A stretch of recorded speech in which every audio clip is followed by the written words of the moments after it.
नमस्कार मित्रांनो. आपण आपला जो पहिला चॅप्टर आहे या सेमिस्टरमधला तो म्हणजे फायनान्शियल इन्क्लुजन किंवा वित्तीय समावेशन. तर त्याविषयीच्या अभ्यासासाठी भेटतो आहोत. आपण मध्यंतरी 1-2 वेळा गुगल मीट घेण्याचा प्रयत्न केला, मात्र तांत्रिक अडचणींमुळे आपला कार्यक्रम लांबत गेला. त्यामुळं या प्रकारचा व्हिडिओ आज मी आपल्यापुढे बनवून आपल्या ग्रुपवर टाकत आहे. चला तर मग जाणून घेऊयात ऑल अबाउट फायनान्शियल इन्क्लुजन. म्हणजेच की व्हॉट इज फायनान्शियल इन्क्लुजन, वित्तीय समावेशन म्हणजे काय, त्याची आवश्यकता काय, त्याची गरज काय, याविषयीची माहिती आपल्याला जाणून घ्यायची आहे. चला मग या विषयाचा जर आपण सिलेबस बघितला तर आपल्याला लक्षात येईल की we have 4 sub topics in this financial inclusion in India. भारतातील वित्तीय समावेशन. First point is what is financial inclusion. Means here we can say that की हे जे वित्तीय समावेशन आहे तर याच्यामध्ये नक्की कशाचा समावेश होतो. तर पहिला भाग हा आपला असेल की याच्यामध्ये संकल्पना आणि वित्तीय समावेशनाची आवश्यकता काय आहे याविषयीची माहिती बघायची. त्याचबरोबरीनं वेगवेगळे ज्या स्कीम्स हाताळल्या गेलेल्या आहेत तो फार महत्त्वाचा भाग आहे. त्यामुळे त्यावर आपण एक वेगळा सेपरेट व्हिडिओ बनवतो आहे की what are the various initiatives for financial inclusion, की म्हणजेच की वित्तीय समावेशन व्हावं यासाठी भारत सरकारने किंवा रिझर्व्ह बँक ऑफ इंडियाने कोणकोणत्या योजना सुरू केलेल्या आहेत याची माहिती आज याच ह्याच्यामध्ये आपल्याला बघायची आहे. त्यानंतर रोल ऑफ फायनान्शियल इन्क्लुजन, की वित्तीय समावेशनामुळे काय होईल, वित्तीय समावेशनाचे काय ऑब्जेक्टिव्स किंवा ध्येय काय आहेत, तर त्यातनं काय साध्य होणार आहेत, आणि what are the challenges and opportunities of financial inclusion. म्हणजेच वित्तीय समावेशनामध्ये असणारे चॅलेंजेस म्हणजे व्हॉट आर द चॅलेंजेस म्हणजेच काय आव्हाने आहेत, आणि व्हॉट आर द अपॉर्च्युनिटीज म्हणजे यामध्ये कोणत्या संधी आहेत याची माहिती देखील आपल्याला बघायची आहे. तर सुरुवात करूयात ना.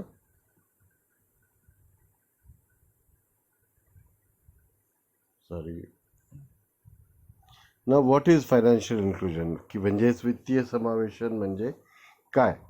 तर financial inclusion is defined as the availability and equality of opportunities to access financial services. Here the words are very important. First there has to be the availability, म्हणजेच काय, वित्तीय सेवा उपलब्ध असल्या पाहिजे, आणि equality of opportunities. Here you can see equality of opportunities. Equality of opportunities म्हणजे काय, तर या वित्तीय सेवांचा उपभोग घेण्यासाठी असणारी संधींची समानता त्यामध्ये असली पाहिजे. की त्या संधी कशा असल्या पाहिजे, की कोणी श्रीमंत वर्गातला आहे, गरीब वर्गातला आहे, मध्यम वर्गातला आहे, स्त्री आहे, पुरुष आहे, कोणी मागास वर्गातला आहे, आदिवासी आहे, असं त्यामध्ये कुठल्याही प्रकारची डिस्पॅरिटी असता कामा नये, असं हे वाक्य आपल्याला सांगतं.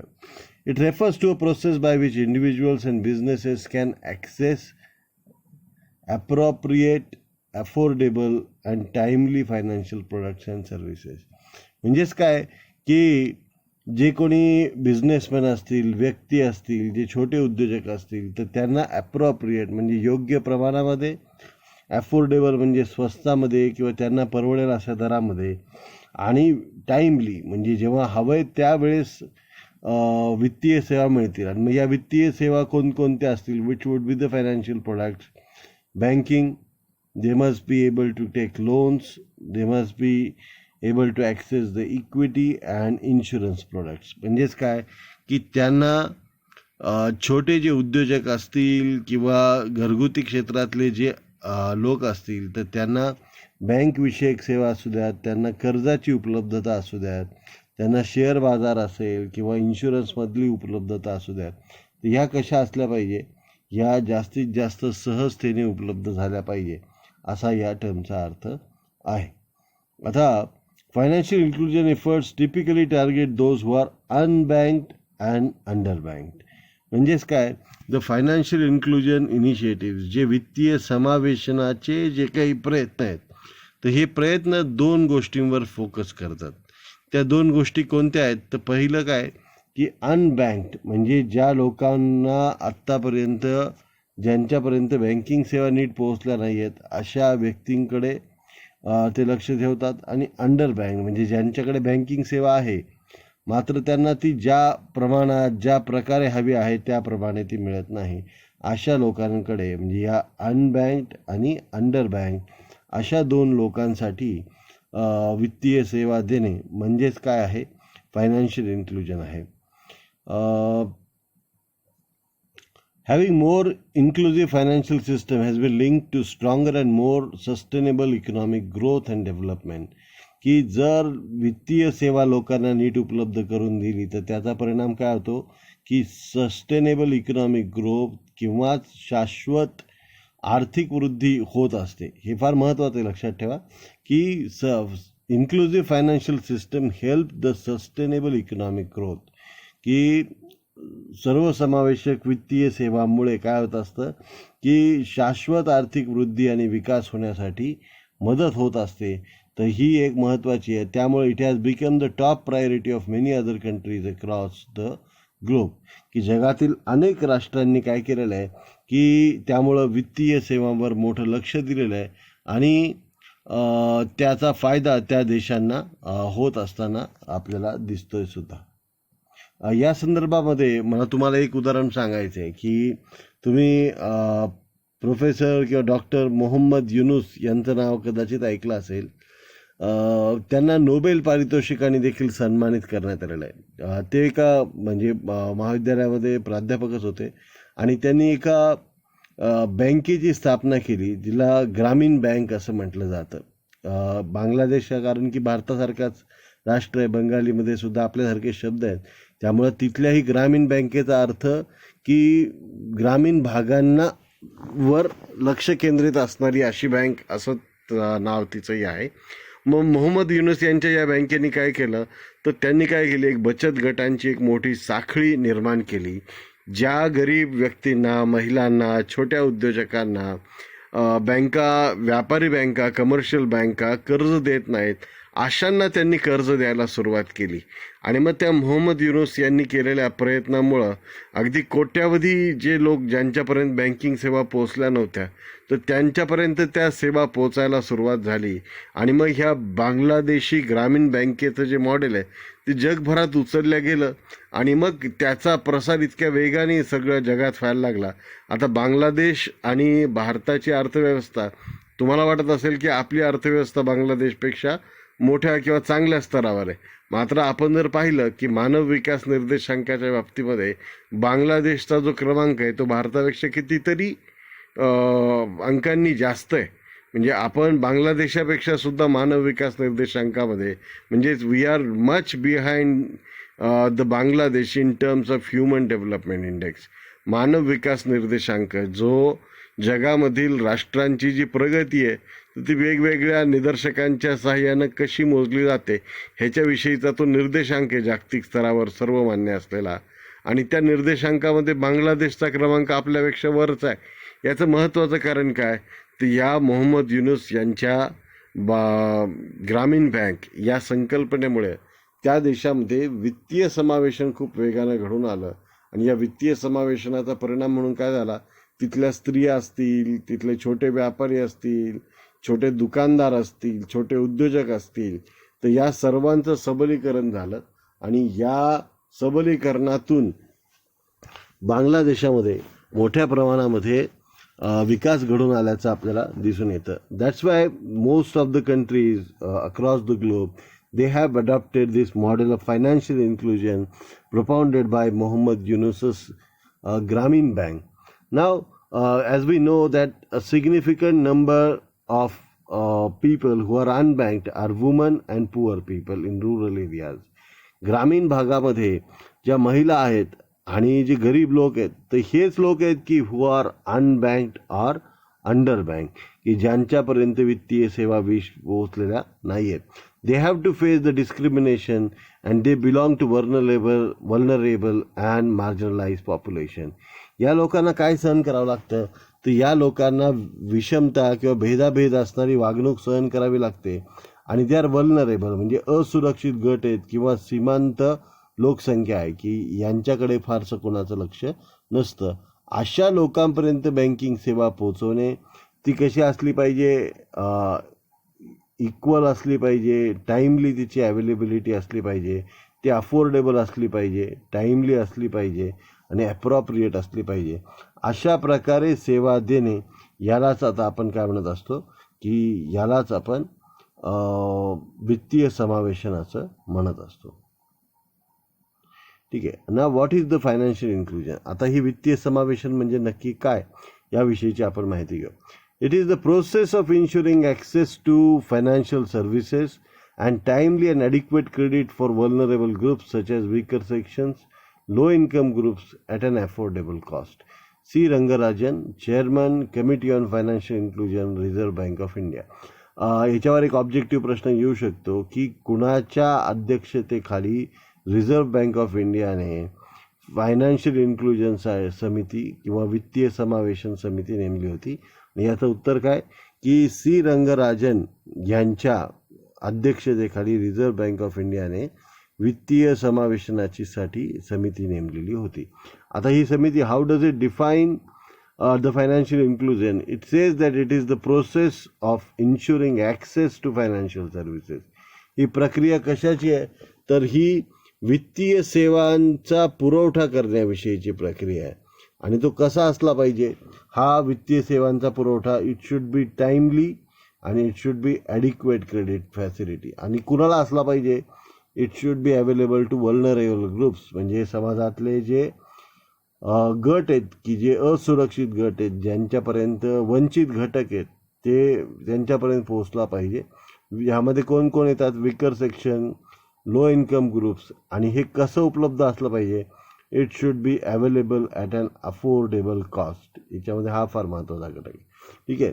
आता याच्यातनं काय होणार आहे की बचत करायला लोकांना प्रवृत्त करणारे आपण जे मध्यम वर्गातले आहेत, कनिष्ठ मध्यम वर्गातले आहेत, गरीब घरामधले आहेत, तर त्यांना आपण we are giving them opportunity so that they are able to access the credit facilities in formal education, formal loan sector.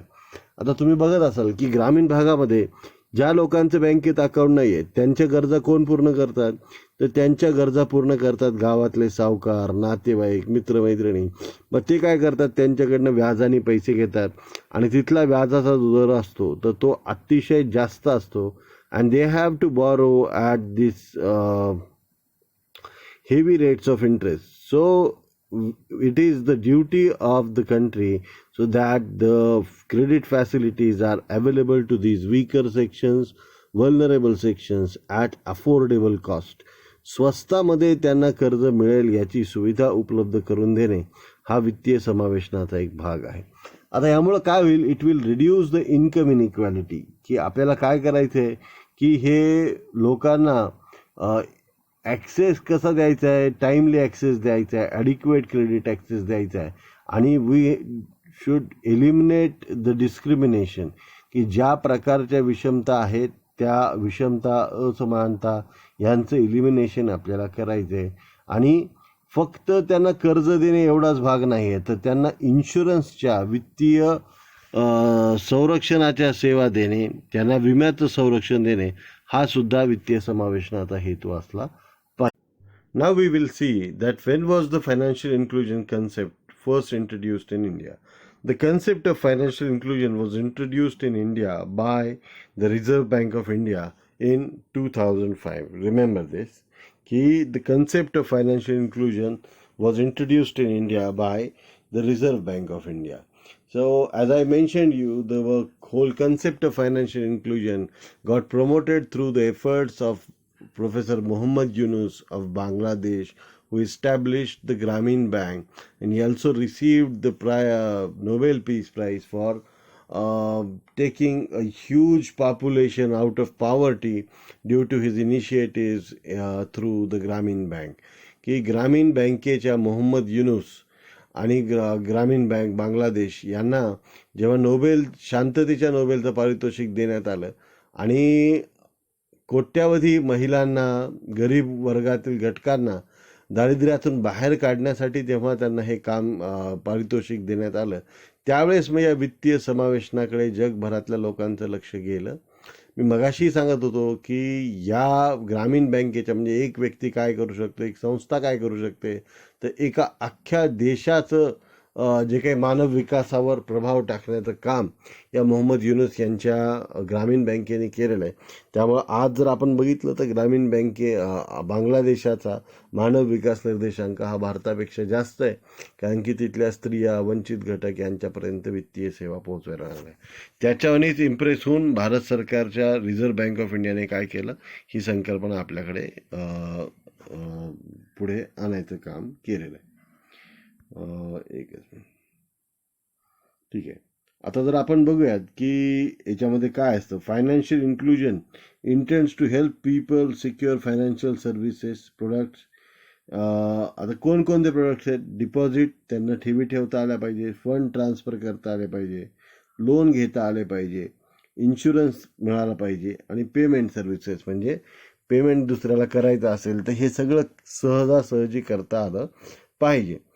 आता it aims to establish proper financial institutions to cater the needs of the poor people, की गरीब लोकांपर्यंत या सेवा पोहोचवण्यासाठी संस्थात्मक संरचना निर्माण करणे हा वित्तीय समावेशनाचा हेतू आहे. Financial inclusion aims to build and maintain financial sustainability so that the less fortunate people have certainty of funds which they struggle to have. म्हणजेच काय की ज्या वंचित घटकांना उत्पन्नाची शाश्वती नाही अशांपर्यंत बँकिंग सेवा नेऊन पोहोचवणे हा याचा महत्त्वाचा हेतू आहे. त्याचबरोबरीनं काय, फायनान्शियल लिटरसी वाढवणे, त्यांच्यामध्ये अवेअरनेस वाढवणे की या फायनान्शियल सर्व्हिसेसमुळं काय फायदा होणार आहे. कारण की अनेक लोकांना बँकेत खाती का काढावी याच्याबद्दल माहिती नसते. आजकाल तर आता बऱ्यापैकी जागरूकता आलेली आहे. तर या वित्तीय साक्षरतेमुळे किंवा तुम्हाला स्वस्तात कर्ज मिळू शकते, तुम्हाला जास्त चांगलं व्याज मिळू शकते, अशा विम्याची संरक्षण मिळू शकते, अशा अनेक गोष्टी त्यातनं होत असतात.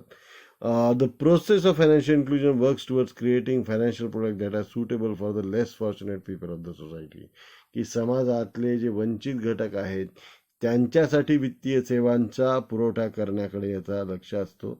आणि याच्याच बरोबरीनं काय तर फायनान्शियल लिटरसी वाढवणे, इम्प्रूव्ह फायनान्शियल लिटरसी आणि फायनान्शियल अवेअरनेस हा देखील याचा महत्त्वाचा भाग आहे. तर उद्या प्रश्न आला की वित्तीय साक्षरता वाढवणे हा वित्तीय समावेशनाचा हेतू आहे, हे विधान चूक आहे का बरोबर आहे? तर हे विधान बरोबर आहे. तर त्याचबरोबर डिजिटल फायनान्शियल सोल्युशन्स पोहोचवणे. आता आजकाल आपण बघते गुगल पे काही फक्त श्रीमंतच वापरतात अशातला भाग नाही, सर्व वर्गातले लोक गुगल पे, पेटीएम, फोनपे अशा वेगवेगळ्या सेवांचा वापर करतात आणि त्याद्वारे आपले व्यवहार करायला ते शिकलेले आहेत. नीड ऑफ फायनान्शियल इन्क्लुजन, आता याची गरज काय आहे? आता हा एक आपल्या सिलेबसमधला एक महत्त्वाचा टॉपिक पण आहे की what is the need of financial inclusion. The financial inclusion is needed for the underserved SMEs म्हणजे स्मॉल अँड मिडियम एंटरप्राइजेस. या SMEs म्हणजे काय? Small and medium enterprises. Small and medium enterprises म्हणजे लघु आणि मध्यम आकाराच्या उद्योग संस्था, छोटे उद्योजक, even banks and governments will benefit. आता काय असतं, अनेकदा the small and medium enterprise owners and entrepreneurs की त्यांच्याकडे भरपूर आयडिया असते, इनोव्हेटिव्ह आयडिया असते, but they lack exposure to services and market. त्यांच्याकडे पैसे नसतात आपल्या जी कल्पना आहे ते प्रत्यक्षात आणण्यासाठी. मग अशा लोकांना जर आपल्याला संधी द्यायची असेल तर आपल्याला त्यांच्यापर्यंत वित्तीय सेवा न्यायला पाहिजे. आणि त्यामुळं काय होईल की these people will come in contact with the mature markets and they will have enough capital. अशा लोकांना जेवढी भांडवलाची आवश्यकता आहे ती आपल्याला पुरवता येईल. त्याचबरोबरीने योग्य बाजारपेठेंना त्यांचा कशा प्रकारे त्यांना योग्य बाजारपेठेपर्यंत पोहोचता येईल हे सुद्धा होऊ निर्माण होऊ शकेल. Banks are always looking to expand and serve larger and inclusive market. बँकांचा नेहमीच असा प्रयत्न असतो आणि असला पाहिजे की त्यांच्या सेवा या जास्तीत जास्त लोकांपर्यंत पोहोचल्या पाहिजेत त्यांना जास्तीत जास्त कस्टमर्स मिळाले पाहिजेत. आणि मग अशा प्रकारे जी अनबँक्ड पॉप्युलेशन आहे की ज्यांच्यापर्यंत अजून बँकिंग सेवा गेलेल्या नाही आहेत, तर त्यांच्याकडे गेल्याने banks will have a opportunity to grow their business. की त्यामुळे काय होईल, it will give banks the opportunity so that they can grow bigger. त्याचबरोबर development services that cater to the needs of under served at affordable cost and building brand equity will help the banks to create a valuable relationship with the customers. की अशा लोकांना दिल्यामुळं बँकामध्ये आणि खातेदारामध्ये एक प्रकारचं चांगलं नातं तयार होईल.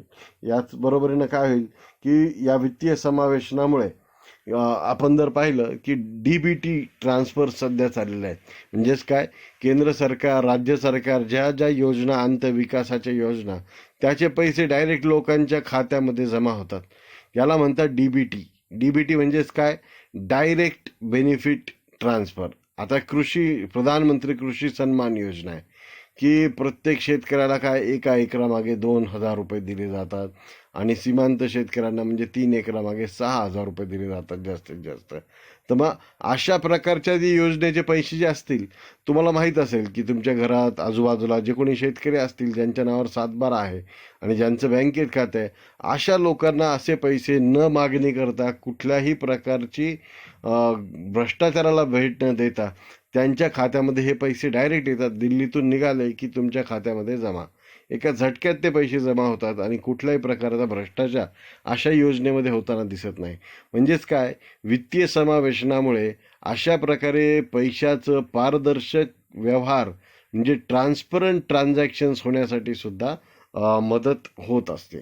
तर हे फार महत्त्वाचं आहे आणि हे तुम्ही लक्षात ठेवलं पाहिजे की काय, की financial inclusion helps in reducing the corruption. याच्यातनं काय होतं, करप्शन कमी होतं. It reduces the or decreases the size of informal economy. आता इन्फॉर्मल इकॉनॉमी म्हणजेच काय, तर समाजामध्ये असे अनेक व्यवसाय चालत असतात की जे व्यवसाय संघटित नसतात, की ज्या व्यवसायाचा किंवा व्यवसाय करणाऱ्यांचा बँकेशी, शासनाशी, लायसन्सिंगशी काही संबंध आलेला नसतो. आणि याच्यामुळं काय होतं की अशा लोकांकडे असणारा जो पैसा आहे तर तो दिसून येत नाही. मग यासाठी आता काय, की समजा तुम्ही बँकेत पैसे देत असाल, वकिलाला पैसे देत असाल, डॉक्टरला पैसे देत असाल आणि हे पैसे ज्यावेळेस तुम्ही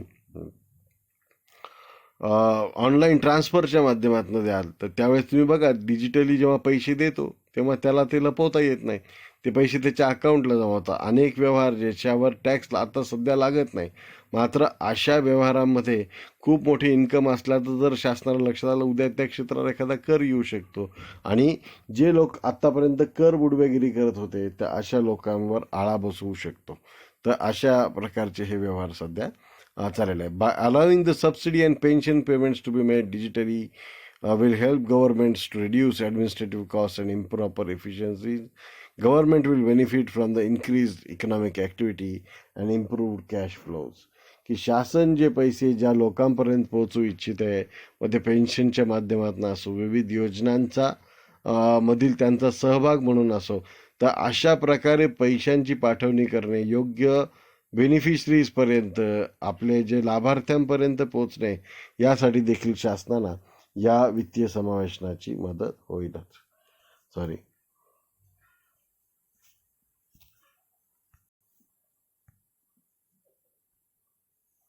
आता या वित्तीय समावेशनाचे ध्येय किंवा गोल्स काय आहेत, तर इट हे targets woman by helping them get started engaging in financial management. विशेषतः काय, याचं ध्येय काय, तर महिलांपर्यंत पोचणे आणि मग महिलांचं जे वित्तीय व्यवस्थापन आहे तर त्यामध्ये महिलांचा सहभाग वाढवणे, हा वित्तीय समावेशनाचा महत्त्वाचा हेतू आहे. आता आपल्याला अशा अनेक घरं माहीत असतील where women are not permitted to be involved in managing money, की जिथं काय महिलांना पैशाच्या व्यवस्थापनामध्ये समाविष्ट करून घेतलं जात नाही. मात्र अशा ठिकाणापर्यंत वित्तीय सेवा पोहोचणे हा या वित्तीय समावेशनाचा महत्त्वाचा हेतू आहे. अनेक ठिकाणी महिलांना केवळ घरगुती कामे करण्यासाठीच आपण बघतो की त्यांना वागवलं जातं. मात्र अशा महिलांचं सशक्तीकरण करायचं असेल, एम्पॉवरमेंट करायचं असेल, तर त्यांना आपण वित्तीय समावेशनामध्ये सहभागी करून घेणं गरजेचं असलं आहे असंही आपल्या लक्षात येते. Financial inclusion is encouraging women to take up more employment opportunities and financially be independent. It also explains that women will not have to rely on men for money. की महिलांचं पुरुषांवर पैशासाठी अवलंबित्व संपवणे, रोजगाराच्या संधी निर्माण करणे, त्यांच्यातील उद्योजकतेला वाव देणे आणि त्यांच्यामध्ये वित्तीय साक्षरता, वित्तीय जाणीवा वाढवणे ह्यासाठी आपल्याला त्यांना प्रयत्न करायचा आहे. आणि हा सुद्धा वित्तीय समावेशनाचा एक महत्त्वाचा भाग आहे. आता याच्यातनं महिलांकडे मोबाईल येतील, त्याचा वापर करायला लागतील आणि या सर्वातनं काय होईल, एक डिजिटली पुढे जायसाठी हा महत्त्वाचा भाग याच्यात मिळू शकेल. आता जर आपण पाहिलं की या फायनान्शियल इन्क्लुजनमध्ये आपण जायचं कसं, तर पहिलं काय आपल्याला अनसर्व्ड की ज्यांच्यापर्यंत अजून बँकिंग व्यवस्था पोहोचली नाही असे घटक शोधणे. मग असे घटक कोणते आहेत, तर असे घटक आहेत महिला आणि वंचित घटक. आणि ज्यांच्याकडे they have no basic account, they have no access to financial services, त्यांना वित्तीय सेवांची उपलब्धता नाही आणि they have to rely on cash economy. म्हणजे अशा लोकांना काय रोखीने व्यवहार करावे लागतात. आता तुम्ही जर बघितलं असतील तर आपल्या गावामध्ये न्हावी असतील, छोटे भाज्या विकणारे लोक असतील, छोटे दुकानदार असतील, हे सगळे व्यवहार कसे करतात, कॅश करतात, कॅशमध्येच करतात. मग ते कधीच क्रेडिट कार्ड, डेबिट कार्ड अशा प्रकारचे पेमेंट स्वीकारू शकत नाहीत. मात्र या सगळ्याला कसं बदलता येऊ शकतं आपल्याला, की आपण कशा प्रकारे त्यांचा समावेश वित्तीय सेवेत करू शकतो.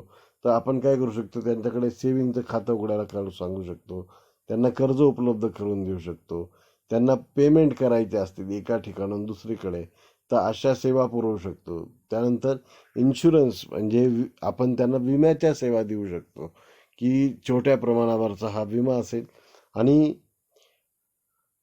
रेमिटान्सेस म्हणजे एका ठिकाणाहून पैसे पाठवणे करणे किंवा दुसऱ्याकडनं पैसे मिळवणे, अशा प्रकारे आपण हे सगळं करू शकतो. मग आपण हे करताना काय करू शकतो, की आपण त्यांना खातं उघडायला सांगायचं बँकेमध्ये आणि वेगवेगळ्या सेवा आपण त्यांच्यापर्यंत पोचवायच्या.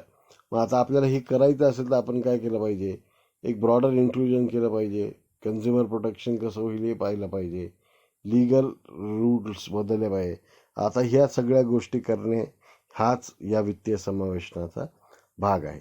आता भारतामध्ये वित्तीय समावेशनासाठी वेगवेगळ्या योजना जाहीर करण्यात आलेल्या आहेत. 2014मध्ये national mission for financial inclusion म्हणजे वित्तीय समावेशनासाठी राष्ट्रीय मोहीम अशा प्रकारची योजना 2014मध्ये जाहीर करण्यात आलेली आहे. आणि या योजनेतला जो महत्त्वाचा भाग आहे तो म्हणजे प्रधानमंत्री जनधन योजना. तर ज्या योजनेचं आधीच नाव नो फ्रिल्स अकाउंट असं होतं, तर आता यांना शून्य आधारित बचत खाते असं सुद्धा म्हटलं जातं.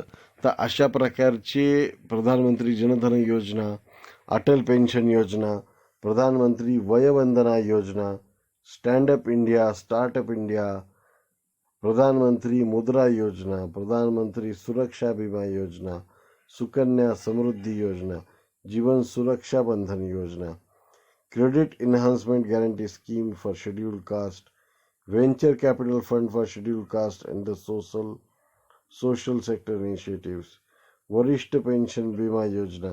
तर अशा अनेक योजना या केंद्र सरकारने जाहीर केलेल्या आहेत, ज्या योजना भारतामध्ये वित्तीय समावेशनासाठी प्रयत्न करत असतात. आता खरं तर आपण पाहिलं की या योजनाविषयीची जी माहिती आहे, खूप जी डिटेलमधली माहिती आहे, या वेगवेगळ्या योजनांची ज्या आत्ता आपण नावं वाचली फक्त, त्यांची खरी प्रगती काय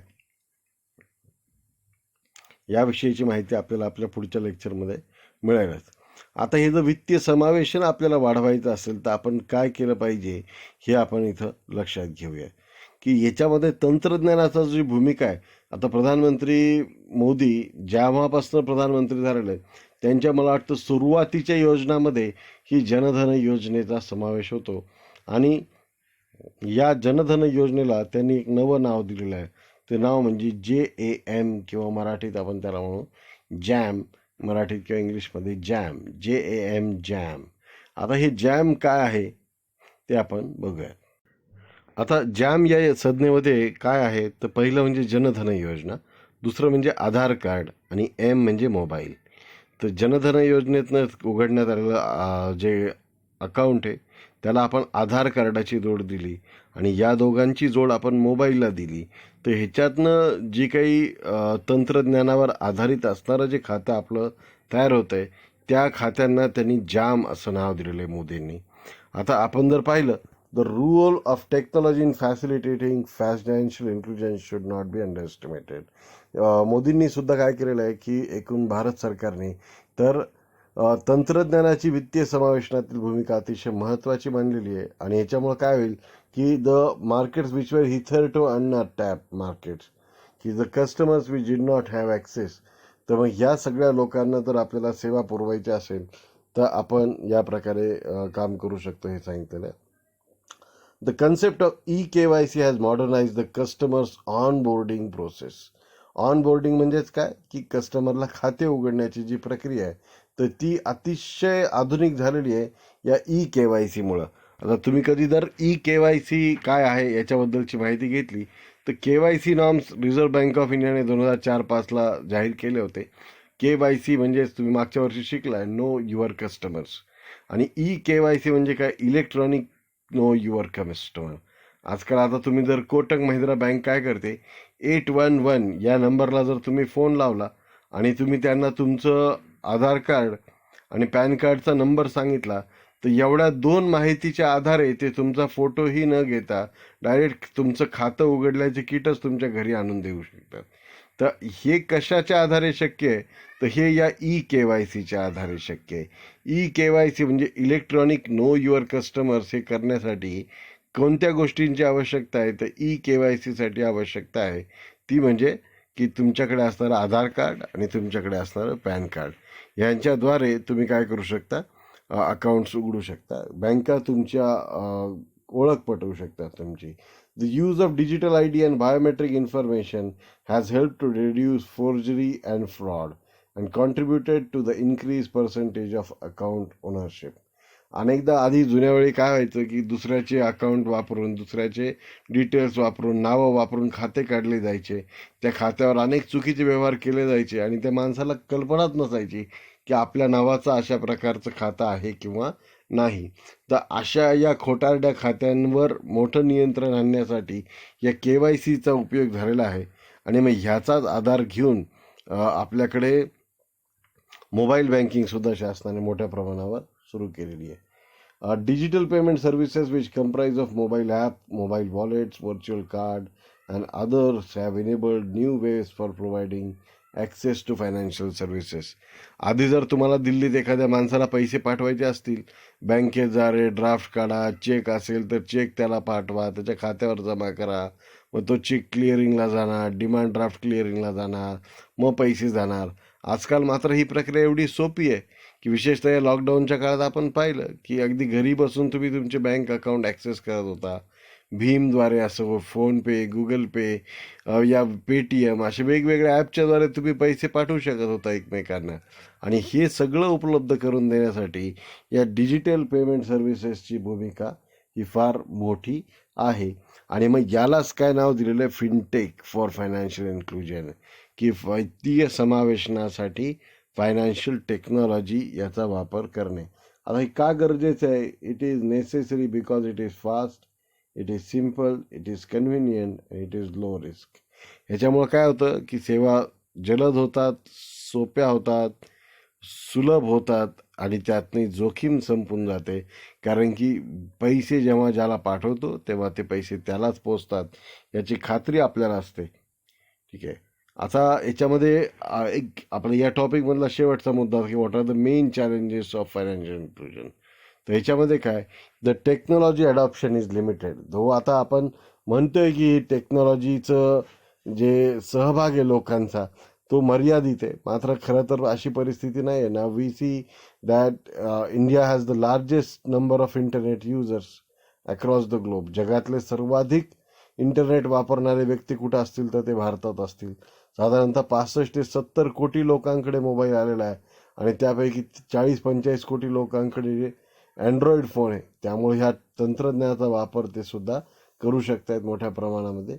मिनिमम फायनान्शियल लिटरसी, की लोकांमध्ये वित्तीय साक्षरतेचं जे प्रमाण आहे तर ते अतिशय कमी असल्याचं आपल्याला अजूनही दिसतं, की लोकांकडे. त्यामुळं काय होत असतं की खेड्यापाड्याने तुम्ही जर बघत असाल तर कधी KBC म्हणून एखादी योजना येते, कधी एनमार्ट नावाची योजना येते, किंवा वेगवेगळ्या आता अलीकडेच आलेल्या वेगवेगळ्या योजना असतील की ज्यात लोक सांगतात 1,000-1,200 रुपये गुंतवा, मग तुम्हाला एवढे पैशांची खरेदी करायला कुपन मिळेल. मग तुम्ही कुपन काढले, लोकांना मेंबर बनवलं की तुम्हाला पैसे वाढून मिळतील. कुठं पिअरलेस पॉलिसी काढा. तर अशा अनेक घोटाळ्यामध्ये लोक आपल्याकडे सापडत राहतात आणि मग त्यांना कोणी वाली उरत नाही, मग त्यांचे नुकसान होते. आणि मग ही नुकसान भरून घ्यायसाठी सुद्धा लागणारं जे काही साक्षरता पाहिजे एक एव्हिडन्स जमा करायसाठी, ती सुद्धा आपल्याकडे नसते. त्याचबरोबर bank services do not have enough support to scalability, की आपल्या वित्तीय सेवा या खूप मोठ्या लोकांपर्यंत पोहोचवाव्यात यासाठी बँकांच्याकडे असणारी मनुष्यबळाची खूप मोठी मर्यादा आहे. तुम्ही जर आता कधी स्टेट बँक ऑफ इंडियाच्या किंवा कुठल्याही सरकारी बँकेच्या ऑफिसात गेला किंवा तुम्हाला असं दिसेल की तिथं असलेल्या लोकांपेक्षा तिथं बँकेत ज्या लोकांना बँकेच्या सेवा हव्या असतात अशा लोकांची संख्या अतिशय जास्त असते. सकाळी 10:30 पासून 4 वाजेपर्यंत कधीही जा, बँकेत गर्दी असतेच. तर अशा प्रकारे ह्याच्या बाहेर आणखीन सेवा नेऊन पोचवणे, घराघरापर्यंत या सेवा पोचवणे, यासाठी बँकांचं सध्याचं जे इन्फ्रास्ट्रक्चर आहे, सध्याचं जे मॅनपॉवर आहे, की जी मनुष्यबळाची क्षमता आहे, तर ती अतिशय मर्यादित असल्याचं आपल्याला दिसते. The lack of availability of documents for the purpose of banking services, की जर लोकांना बँक खाते उघडायचे असतील तर त्यासाठी असणारी डॉक्युमेंटची कमतरता हा सुद्धा महत्त्वाचा भाग आहे. पण आता ह्याच्यावर तुम्हाला माहिती आहे, ज्याला कोणाला त्या नंदन निलेकणींना या आधार कार्डाचं प्रमुख आपण बनवलं होतं, तर त्या माणसाचं भारत सरकारने सर्वांनी आभार मानले पाहिजे की अशा प्रकारची एक इफिशियंट सिस्टम, की जी खरं तर खाजगी लोकांकडनं आधार कार्डांची नोंदणी केली जाते, लक्षात घ्या. मात्र अशा प्रकारे नोंदणी करून देखील अशा व्यक्तींचं आधार कार्ड जे आपण खोटं बनवू शकत नाही, की जे खाजगी लोकांकडे बनवणं अतिशय सहजपणे शक्य आहे. तर तिथं सुद्धा हे आधार कार्ड खोटं बनत नाही. जिथं तुमचा आयरिस स्कॅन असतो, फिंगरप्रिंट स्कॅन असतो, बायोमेट्रिक घेतलं जातं. तर अशा प्रकारे एक मोठ्या प्रमाणामध्ये व्हेरिफिकेशन करणारी व्यवस्था आपण एक उभारू शकलेलो आहे. In case of rural areas, telecom connectivity and infrastructure are poor, की ग्रामीण भागामध्ये विशेषतः इन्फ्रास्ट्रक्चर नसतं, टेलिकॉमच्या सर्व्हिसेस पूर्ण नसतात, रेंज नसते. आता अनेक मुलं त्याचा अनुभव घेतात की तुमच्या गावाकडे रेंज नाही आहे. मात्र असं असलं तरी बँकांच्या सेवा अगदी गावागावापर्यंत पोहोचण्यामध्ये बँकांच्या ब्रांचपेक्षा मी तर म्हणेन की या तंत्रज्ञानावर आधारित असणाऱ्या ज्या सेवा आहेत, की ज्याच्यामध्ये वॉलेट्स असतील, पेटीएम असेल, गुगल पे असेल, फोनपे असेल, भीम असेल, अशा वेगवेगळ्या ॲप्सचा फार महत्त्वाचा सहभाग राहिलेला आहे. आणि येणाऱ्या काळामध्ये वित्तीय समावेशनाचे जे काही प्रश्न असतील तर ते बरेचसे प्रश्न सोडवण्याचं काम हे तंत्रज्ञान आधारित सेवा आपल्याला करताना दिसतील. आता आपण बघूयात की अपॉर्च्युनिटीज ऑफ फायनान्शियल इन्क्लुजन, की आता आपण चॅलेंजेस बघितले की त्या चॅलेंजेस काय आहेत, मात्र त्याच्यामधल्या संधी काय आहेत हे सुद्धा आपण बघितलं पाहिजे. आता याच्यासाठी काय तर की fintech models that will impact financial inclusion. Fintech म्हणजे फायनान्शियल टेक्नॉलॉजी किंवा वित्तीय तंत्रज्ञान. तर fintech face multiple challenges like lack of trust due to security reasons, non-availability of physical branches, almost zero awareness, lack of proper infrastructure. मात्र असेच वेगवेगळ्या धोके असले, जोखमी असल्या की अजून लोकांकडे वित्तीय साक्षरता फार मोठ्या प्रमाणामध्ये नाही. लोकांना आपला पैसा सुरक्षित आहे का अशा प्रकारे तंत्रज्ञानावर आधारित उघडलेल्या खात्यामध्ये ह्याच्यावर व्यवसाय नसतो, की फिजिकल प्रेझेन्स नसल्यामुळे लोकांचा विश्वास बसत नाही की अशी एखादी ब्रँच असू शकते, तिथं लोकांकडे अवेअरनेस नाही आहे. मात्र असं असलं तरी वेगवेगळ्या जे काही फिनटेक प्लेयर्स आहेत की जे फायनान्शियल टेक्नॉलॉजीमध्ये काम करणाऱ्या कंपन्या आहेत, तर त्या कंपन्या काय करत आहेत, KYC किंवा व्हिडिओ KYCच्या माध्यमातून बचत गट असतील किंवा छोटे छोटे किराणा दुकान असतील, या सर्वांच्या माध्यमातून त्या आपल्या पंख हळूहळू ते पसरवत आहे. Instant money transfer facilities or kiosk to facilitate instant money transfers, की वेगवेगळ्या ठिकाणी जर तुम्हाला पैसे पाठवायचे असतील तर अगदी आता गुगल, भीम या सर्वामुळे, ज्याला आपण UPI म्हणतो, युनिव्हर्सल पेमेंट इंटरफेस, की कुठल्याही बँकेतनं कुठल्याही बँकेमध्ये पैसे इन्स्टंटली पाठवण्यासाठी जी व्यवस्था प्रणाली आपण रिझर्व्ह बँकेने तयार केलेली आहे, तिचं नाव आहे UPI. त्याला असं आपण म्हणतो युनिव्हर्सल पेमेंट इंटरफेस, आणि त्याचंच एक ॲप आहे, त्या ॲपचं नाव आहे भीम. म्हणजेच काय, भारत इंटरफेस फॉर मनी, की वित्तीय परतावणी करण्यासाठी, रेमिटन्सेससाठी भारत सरकारच्या मार्फतीचं ते ॲप आहे. आणि आता अनेक खाजगी बँकासुद्धा त्या भीमवर, UPIवर आधारित स्वतःच्या सेवा चालवतात, ज्याच्यामध्ये पेटीएम असेल किंवा फोनपे असेल, गुगल पे असेल, जिओ पे असेल, एअरटेल मनी असेल, अशा अनेक इतर सेवा त्यामध्ये देता येतात. Alternative database for customer onboarding for appropriate loan and check credit repayment history. आता आजकाल तुम्हाला माहीत असेल एक नेटवर्क आलेलं आहे, त्याचं नाव काय, सिबिल. हे सिबिल काय करतं, credit information bureau of India limited. या नेटवर्कमधनं तुम्ही आत्तापर्यंत कोणत्या बँकेतून किती कर्ज घेतलेलं आहे, त्या कर्जाची तुमची रिपेमेंट हिस्ट्री कशा प्रकारची, ह्याच्या आधारित एक स्कोअर दिला जातो. तो स्कोअर असतो कितीपैकी, 900 पैकी तो स्कोअर असतो. आणि ज्याचा स्कोअर 750पेक्षा जास्त आहे अशा लोकांना बँका सहज कर्ज देतात. आणि ह्याच्यापेक्षा जर कमी कर्ज असेल, स्कोअर असेल तुमचा, तर तुम्हाला कर्ज देणं हे जास्त अवघड समजलं जातं. Bank on bike initiatives in which banking services are extended to remote villages, की बाईकवर म्हणजे मोटरसायकलवर बँका. आता आजकाल बँकांनी काय केलेलं आहे, बिझनेस करस्पॉन्डंट्स नेमलेले आहेत, की आपले व्यवहार करण्यासाठी अनेक खेड्यामध्ये काही व्यक्तींना अधिकार दिले, बा तुम्ही तुमच्या इथं बसून बँक अकाउंट उघडा, पैसे जमा करा, काही प्रमाणामध्ये पैसे काढू द्या लोकांना. तर अशा प्रकारच्या लोकांचा एखाद्या त्या बिझनेस करस्पॉन्डंटचा एखाद्या बँकेशी जोड घालून घेतला जातो, जवळच्या ब्रँचशी, आणि तिच्या मदतीने हे लोक आपले व्यवहार करत असतात. आणि भविष्यात हे व्यवहार वाढणार आहेत, हे लक्षात घ्या. तर ह्या संधी आत्ताच्या नाही आहेत, ह्या येणाऱ्या काळामधल्या अशा प्रकारच्या संधी तुम्हाला मिळू शकतील. Initiation of no frill account म्हणजे झिरो बॅलन्स अकाउंट काढणे. त्यानंतर इलेक्ट्रॉनिक बेनिफिट ट्रान्सफर स्कीम, म्हणजेच काय, वेगवेगळ्या शासकीय योजनांची जी काही पैशांचं देवाणघेवाण असेल, तर लोकांना अनुदान जमा करण्याची व्यवस्था असेल, तर ही सर्व व्यवस्था अशा प्रकारे डिजिटल करणे. तर ह्या संधी खूप मोठ्या प्रमाणामध्ये अजून येणाऱ्या काळामध्ये आहेत. तर ह्या तुमच्यासाठी सुद्धा असू शकतील. तुम्ही बिझनेस करस्पॉन्डंट बनू शकता, बँकेशी संबंधित बँकेचे खाते काढून देऊ शकता. तर अशा प्रकारे बँकेत जॉब न करता बँकेसाठी काम करणे, बँकेसारखं काम करणं शक्य आहे तुम्हाला. आता आजकाल जर तुम्ही बघितलं असेल तर काही व्हाईट लेबल ATM आलेले आहेत. म्हणजे हिटाची नावाची कंपनी, जॅपनीज कंपनी.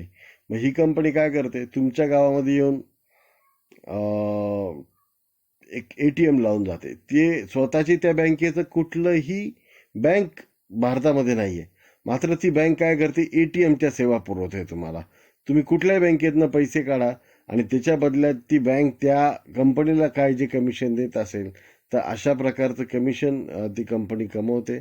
आणि आपल्याकडे जी समस्या आहे की तुमच्या गावामध्ये ATM नाही, त्या समस्येचं सोल्युशन ही कंपनी काढून देते आणि त्याच्या बदल्यात ती पैसे कमवता येईल. लक्षात ठेवा, ज्याला बिझनेस करायचा आहे त्याला समाजामध्ये काय प्रॉब्लेम आहे हा लक्षात आला पाहिजे. ज्यावेळी तुम्हाला प्रश्न लक्षात येईल आणि त्या प्रश्नाचं उत्तर तुमच्याकडे असेल, तर तुम्ही त्या प्रकारचा बिझनेस तयार करू शकता. आता विशेषतः मी मराठवाड्यातल्या, आमच्याकडे तालुक्याच्या शहरामध्ये सुद्धा 1 किंवा 2 ATM असतात. ज्यावेळेस ATMला पैसे येतात सगळ्यांना कळते, ATMला पैसे आले, ATMला पैसे आले, रांगा लागतात सगळ्या. मग अशा ठिकाणी हे जे व्हाईट लेबल ATM आहेत, की व्हाईट लेबल ATM म्हणजे कोणते ATM, की जे ATM कोणत्याही बँकेनी काढलेले नाही आहेत, तर ते बँका व्यतिरिक्त असणाऱ्या संस्था, की ज्यांचा बँकिंग व्यवसायाशी काही संबंध नाही आहे, अशा संस्था हिटाची असेल किंवा टाटा इंडी कॅश नावाचं ATMs आहेत की टाटांची ती सेवा आहे, इंडी कॅश म्हणतात त्याला. तर टाटांची बँक नाही आहे, मात्र ते काय करतात, अशा प्रकारे सेवा पुरवतात.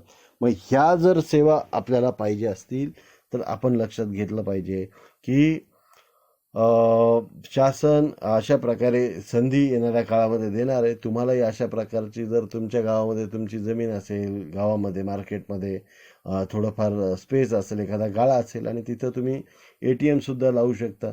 तर येणाऱ्या काळामध्ये वित्तीय समावेशनासाठी तुम्हीसुद्धा हातभार लावू शकता. तर ही संधी तुम्ही घेऊ शकता. या वेगवेगळ्या वेबसाईटचा मी वापर केलेला आहे हे आजचं आपलं प्रेझेंटेशन बनवण्यासाठी. आणि फायनान्शियल इन्क्लुजन इन मराठी याच्यासाठी तुम्ही हे जी व्हिडिओची लिंक आहे याला जर क्लिक केलं तर त्यात तुम्हाला ती माहितीसुद्धा मिळू शकेल. तर अशा प्रकारे वित्तीय समावेशनाबद्दलची प्राथमिक माहिती देणारा व्हिडिओ हा मी आपल्यासाठी बनवलेला आहे.